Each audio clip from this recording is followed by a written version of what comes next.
ముఖ్యమంత్రి రేవంత్ రెడ్డి గారేమో ఇవాళ రోమ్ నగరం తగలబడుతుంటే ఆయన నీరో చక్రవర్తి ఎవరో ఫిడేల్ వాయించుకుంటూ కూర్చున్నాడంట.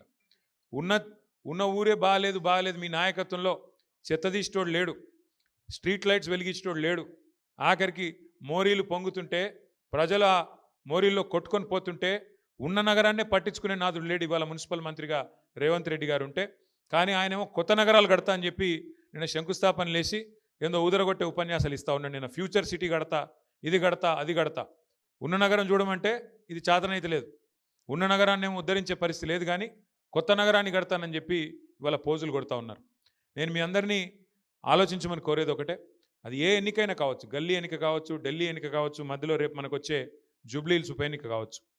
వాస్తవాలుగానే ఉంటాయి. వాస్తవాలు ఏంటి అంటే, ఒకసారి మనం చరిత్ర పుటల్లోకి తిరిగి చూస్తే ఖచ్చితంగా భారతదేశం మొత్తంలోనే తెలుగువారంటూ ఉన్నారు అని భారతదేశం మొత్తానికి తెలిసేలాగా చేసిన నాయకుడు ఎవరు అంటే నిర్ద్వందంగా చెప్పొచ్చు అన్న ఎన్టీ రామారావు గారు. ఆనాడు తెలుగుదేశం పార్టీ పెట్టడంతో ఆనాడు భారతదేశంలో తెలుగువారికంటూ ప్రత్యేకత తెచ్చింది అన్న నందమూరి తారక రామారావు గారు. ఆ తర్వాత మళ్ళీ తెలంగాణ వాడంటూ ఉన్నాడు అని దేశానికి పరిచయం చేసింది ఎవరంటే ఖచ్చితంగా మన నాయకుడు కేసీఆర్ గారని చెప్పక తప్పదు.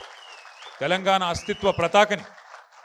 అస్తిత్వ పతాకని మరి పతాకాన్ని హిమాలయాల స్థాయిలో ఎగరేసి ఒక ప్రజా పోరాటాన్ని నిర్మించి 14 సంవత్సరాల పాటు అప్రతిహతంగా పోరాటం చేసి రాష్ట్రాన్ని సాధించడమే కాదు, సాధించిన ఆ రాష్ట్రాన్ని అభివృద్ధిలో 10 ఏళ్ల తన పాలనలో అగ్రభాగాన పెట్టింది కేసీఆర్ గారు.